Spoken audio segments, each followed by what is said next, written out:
হরে কৃষ্ণ। ওম নমঃ ভগবতে বাসুদেবায়। ওম নমঃ ভগবতে বাসুদেবায়। ওম নমঃ ভগবতে বাসুদেবায়। আমাদের সমাজে অনেক মূঢ় ও নরাধম লোক আছে। তারা বলেন যে তুলসী মালা ধারণ করে কি হবে, যারা বৈষ্ণব তারা ধারণ করুক।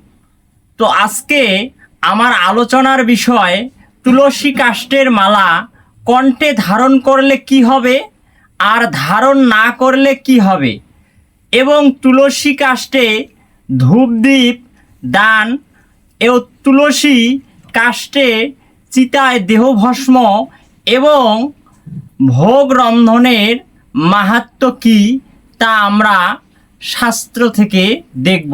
তো এখন আমরা শাস্ত্র থেকে দেখে নেব কারা তুলসী মালা ধারণ করতে পারবে, তুলসী মালা কণ্ঠে ধারণ করলে কি হবে আর না করলে কি হবে। তো এবার আমি পদ্মপুরাণ স্বর্গখণ্ড থেকে দেখাবো কারা তুলসী মালা ধারণ করতে পারবে এবং তুলসী মালা ধারণ করলে কি হবে, না করলে কি হবে। তো এবার পদ্মপুরাণ স্বর্গখণ্ডের 47 অধ্যায়ের 45 নম্বর শ্লোক থেকে পাঠ করে শোনাচ্ছি। এখানে বলা হয়েছে, যে ভক্তি সহকারে তুলসী কাষ্ঠমালা কণ্ঠস্থ করিয়া বহন করে সে অশুচি বা অনাচার হইলেও হরির গৃহে যায়। পরবর্তী শ্লোকে বলা হয়েছে, যাহার দেহে ধাত্রীফলকৃতা বা তুলসী কাষ্ঠ সম্ভব মালা দৃষ্ট হয় সেই নরই ভাগবত। যে নর তুলসী কাষ্ঠ সম্ভব মালা ভক্তি সহকারে কেশবকে নিবেদন করিয়া বহন করে তাহার পাতক নাই। প্রেত রাজ্যের দূতগণ তুলসী মালা দর্শনে বাতস্কৃত শুষ্ক পত্রের ন্যায় দূরে অন্তর্হিত হয়। এবার আমি স্কন্দ পুরাণ বিষ্ণু খণ্ড থেকে তুলসী মালা ধারণ করার মাহাত্ম্য দেখাবো। স্কন্দ পুরাণের বিষ্ণু খণ্ডের মার্গশীর্ষ মাহাত্ম্যের 4th অধ্যায়ের 7 নম্বর শ্লোকে বলা হয়েছে, হে বৎস, যে মানব তুলসী কাষ্ঠ সম্ভূত মাল্য ধারণ করে আমি প্রত্যহ তাহাকে দ্বারকাবাসের ফল প্রদান করিয়া থাকি। পরবর্তী শ্লোকে বলা হয়েছে, যে নর ভক্তি সহকারে আমার উদ্দেশ্যে তুলসী কাষ্ঠ সম্ভূত মাল্য প্রদান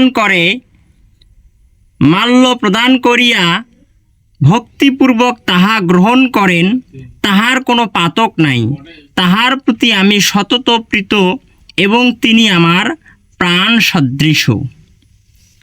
যমদূতগণ তুলসী কাষ্ঠ সম্ভূত মাল্য দর্শন করিয়া বায়ুচালিত পত্রের ন্যায় দূর হইতে বিনষ্ট হয়। শুষ্ক হোক আর্দ্রই হোক, কলিকালে যাহার দেহে তুলসী দল কিংবা তুলসী কাষ্ঠ থাকে পাপ তাহার গৃহে গমন করে না। যিনি তুলসী কাষ্ঠ মাল্যে ভূষিত হইয়া বসুধা বিচরণ করেন কদাচ তাহার দুঃস্বপ্ন দুর্নিমিত্ত ও শত্রু ভয় হয় না। যে সকল হেতুবাদী পাপবুদ্ধি লোক তুলসী মালা ধারণ না করে আমার কোপাগ্নি দ্বারা দগ্ধ হইয়া তাহারা কদাচ নরক হইতে প্রতি নিবৃত্ত হয় না। তো আমরা শাস্ত্রের সিদ্ধান্ত জানলাম যে নরক থেকে মুক্তি পেতে এবং ভগবানের পরম ধামে ফিরে যেতে অবশ্যই কণ্ঠে তুলসী কাষ্ঠমালা ধারণ করতে হবে, এটি বিধিসম্মত। তো আমরা শাস্ত্র থেকে দেখলাম যে কোনো নরাধম যদি তুলসী কাষ্ঠের মালা কণ্ঠে ধারণ করে সে পুণ্যবান ব্যক্তি বৈকুণ্ঠ বা ভগবানের পরম ধামে ফিরে যেতে পারে। তো এবার আমরা শাস্ত্র থেকে দেখব যে তুলসী কাষ্ঠে ধূপদীপ দান করলে এবং তুলসী কাষ্ঠে চিতায় দেহ ভস্ম করলে এবং তুলসী কাষ্ঠে ভোগ রন্ধন করলে কি হয়। তো চলুন আমরা সে মাহাত্ম্য শাস্ত্র থেকে দেখে নেই। এবার আমি পদ্মপুরাণ উত্তরখণ্ড থেকে দেখাবো যে তুলসী কাষ্ঠে ধূপ ও দীপদান এবং তুলসী কাষ্ঠে চিতায় দেহভস্ম এবং তুলসী কাষ্ঠ দ্বারা ভোগ রন্ধনের মাহাত্ম্য কী। তো এবার আমি পদ্মপুরাণ উত্তরখণ্ডের 23 অধ্যায়ের 3 নম্বর শ্লোক থেকে পাঠ করে শোনাচ্ছি। এখানে বলা হয়েছে, তুলসী কাষ্টানলে যাহাদের দেহ দগ্ধ হয় এবং মৃত ব্যক্তির সর্বাঙ্গে তুলসী কাষ্ঠ দিয়া পশ্চাৎ যে ব্যক্তি তাহাকে দাহ করে, তাহারা সকলেই পাপ হইতে মুক্ত হইয়া থাকে।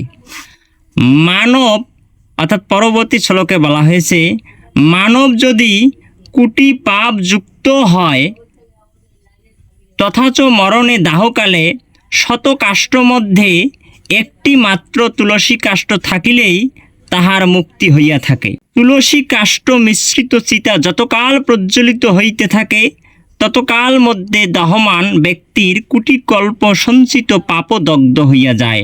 তুলসী কাষ্টানলে নরকে দগ্ধ হইতে দেখিয়া বিষ্ণুদূতগণ তাহাকে লইয়া যায়, যমদূতগণ তাহাকে লইতে পারে না। ওই ব্যক্তি কোটি সহস্র জন্ম হইতে মুক্ত হইয়া জনার্দন সমীপে গমন করে। যে সকল বিপ্র তুলসী কাষ্টানলে হোম করেন তাহাদের প্রতি শিখতে বা প্রতি তিলে অগ্নিষ্টম যজ্ঞে ফল লাভ হয়। যে ব্যক্তি হরিকে তুলসী কাষ্ঠের ধূপ প্রদান করে সে শতযজ্ঞ ও শতগোদান জন্য পুণ্য ফল লাভ করে। যে ব্যক্তি তুলসী কাষ্টানলে নৈবেদ্য পাক করে কেশবদ্দেশে প্রবৃত্ত সেই অন্ন মেরুতুল্য হইয়া থাকে। যে নর তুলসী কাষ্টানলে হরিগৃহে প্রদীপ জ্বালিয়া দেয় লক্ষ সহস্র দীপদানের পুণ্য তাহার লাভ হইয়া থাকে এবং তৎসদৃশ বৈষ্ণব ভূতলে আর দৃষ্ট হয় না। তো আমরা শাস্ত্র থেকে দেখলাম যে তুলসী কাষ্ঠে ধূপ দীপ দান এবং তুলসী কাষ্ঠে চিতায় দেহ ভস্ম করলে এবং ভোগ রন্ধন করলে সমস্ত পাপ নষ্ট হয়ে ব্যক্তি ভগবানের ধামে গমন করেন। তো চলুন এবার আমরা শাস্ত্র থেকে দেখে নেব তুলসী পত্র, দল, ফুল, মূল, মৃত্তিকা, দর্শন, স্পর্শন ও পূজনের মাহাত্ম্য কী। তো এবার আমি পদ্মপুরাণ উত্তরখণ্ড থেকে তুলসী সম্বন্ধীয় বিবিধ মাহাত্ম্য জানাবো। তো এবার আমি পদ্মপুরাণ উত্তরখণ্ডের 23 অধ্যায়ের 18 নম্বর শ্লোক এবং তৎপরবর্তী শ্লোক থেকে বিবিধ তুলসী মাহাত্ম্য পাঠ করে শোনাচ্ছি। এখানে বলা হয়েছে, যে ব্যক্তি কৃষ্ণকে তুলসী কাষ্ঠ চন্দন প্রদান করেন, হে ব্রাহ্মণবর, তিনি বিষ্ণুর কৃপা পাত্র হইয়া থাকেন। কলিকালে তুলসী কাষ্ঠজাত চন্দন দ্বারা ভক্তিপূর্বক হরির দেহ বিলোপিত করিয়া মানব নিয়ত হরিসন্নিধানে বিহার করিয়া থাকে। যে নর তুলসী পঙ্কলিপ্ত হইয়া বিষ্ণু পূজা করে তাহার পক্ষে একদিনেই শতদিবসীয় পূজার ও শতগোদানের ফল লাভ হইয়া থাকে। কৃষ্ণের বিলাপনাথ যাবৎকাল মন্দিরে তুলসী কাষ্ঠ চন্দন থাকে তাহার পুণ্যফল শ্রবণ করো। মানব অষ্টতিল প্রস্থ দান করিয়া যে পুণ্য লাভ করে চক্রপাণের প্রসাদে নরগণের সেই পুণ্যফল হইয়া থাকে। যে ব্যক্তি পিতৃগণের পিণ্ড পরি তুলসী দল দান করে পত্রে পত্রে তাহার পিতৃগণের শতাব্দিকা তৃপ্তি লাভ হইয়া থাকে। তুলসী বৃক্ষের মূল মৃত্তিকায় বিশেষ রূপে স্নান করিবে, এইরূপ স্নানে তীর্থকৃত স্নান হইয়া থাকে। যে ব্যক্তি তুলসী মঞ্জরি দ্বারা বিষ্ণু পূজা করে আচন্দ্রী বাকর তাহার নানা পুষ্প দ্বারা পূজা করা হয়। হে নারদ, যে গৃহে তুলসী বৃক্ষ বাটিকা অবস্থিত তাহার দর্শন স্পর্শনেই ব্রহ্মহত্যাদি নিখিল পাপ বিলয় প্রাপ্ত হয়। মহাদেব কহিলেন, হে দেবর্ষিবর, একাগ্র মনে শ্রবণ করো, আমি অন্য এক বিষয় বলিতেছি। হে মুনিবর, যে গৃহে তুলসীমূল মৃত্তিকা অবস্থিত, তথায় শিব হরি ও অন্যান্য সর্বদেবতা অবস্থান করেন। হে দ্বিজ, যে যেখানে তুলসী বনজাত ছায়া আছে, সেইখানে তর্পণ করিলে পিতৃগণের অক্ষয়া তৃপ্তি হয়। তুলসীর মূলে ব্রহ্মা, মধ্যে দেব জনার্দন এবং মঞ্জরিতে রুদ্রদেব অবস্থিত, তাই তুলসী পাবনী। এছাড়াও শাস্ত্রে তুলসী দেবীর অনেক অনেক মাহাত্ম্য রয়েছে।